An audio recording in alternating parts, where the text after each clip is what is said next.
आदित्यचा mood गेलाय म्हणून तू nervous आहेस का? आत्ता भेटला मला अंगणात आदित्य. मी त्याच्या समोरून येत होतो पण त्याला दिसलोच नाही. आर पार बघत होता. ऍक्च्युली सकाळी त्याचा मूड बरा होता दादा. खूप बरं वाटलं होतं मला.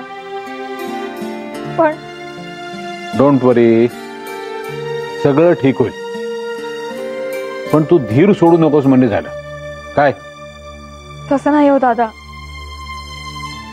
पण त्याच्या स्वभावात नाही ना चिडचिड करणं, रागावणं. म्हणून भीती वाटते मला.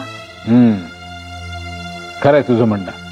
मनाला खूपच लावून घेतले त्यांनी मंग्याचे प्रकरण. थांब थांब थांब थांब थांब, गडबड करू नको. सावकाश सावकाश.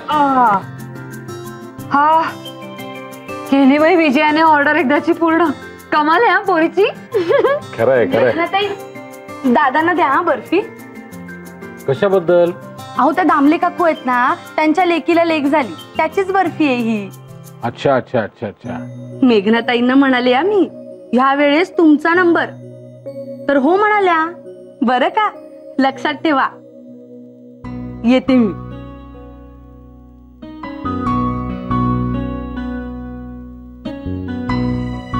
मेघना, शालनताई जे म्हणतायत ना ते अगदी बरोबर आहे.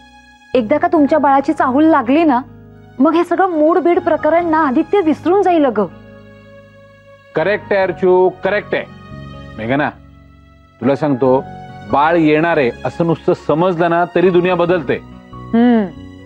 आता बाप्पा येतोच आहे, तेव्हा तुम्ही तुमच्या बाळाची न्यूज देऊन टाका. काय काय अर्चू?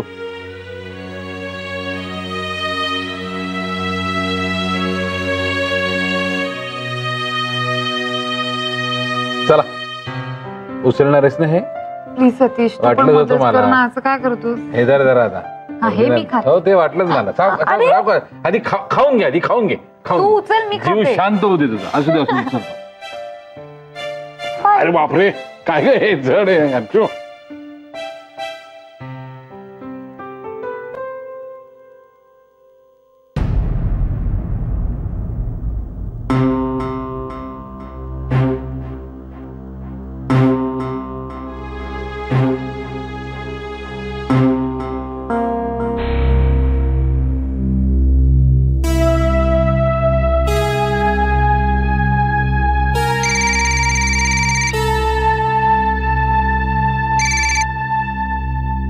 हॅलो, विजिटर कोण? अरे प्लीज प्लीज प्लीज लवकर पाठवा त्यांना आत. थँक्यू.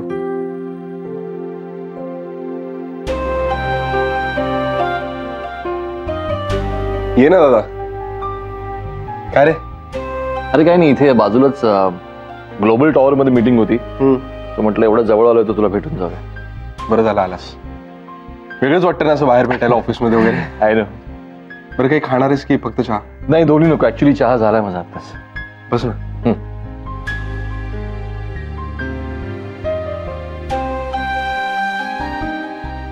ऍक्च्युली आदित्य, मी तुला भेटायला मुद्दाम आलो. कालपासून तू अपसेट आहेस हे जाणवलं म्हणून. दादा, अरे मंग्यासाठी खूप काही ठरवून ठेवलं होतं मी. आणि बघ ना, अजून त्याचा काहीच पत्ता नाही लागलेला. आणि इतक्या चटकन तो लागेल असं नाही वाटत मला. We have to face the truth. अरे पण दादा, मंग्याच्या बाबतीतलं आणि मंग्याच्या निमित्तानं जे सत्य मला जाणवलंय खूपच कॉम्प्लिकेटेड आहे. सिग्नलवर जेव्हा तो मेघनाची पर्स घेऊन पळाला तेव्हा अचानक आम्ही ओरडलो, चोर चोर म्हणून. आणि सगळे लोक त्याच्यावर तुटून पडले रे. मी जाऊन त्याला वाचवलं, नाही तर काय झालं असतं माहित नाही. माणसे इतकी हिंस्त्र बनवू शकतात याची कल्पनाच नव्हती दादा मला. संधीचा फायदा घेतात लोक. सगळी मनातली खतखत, राग बरोबर अशा वेळेस बाहेर काढतात. अरे पण दादा, इतक्या लहान मुलालाही नाही सोडत.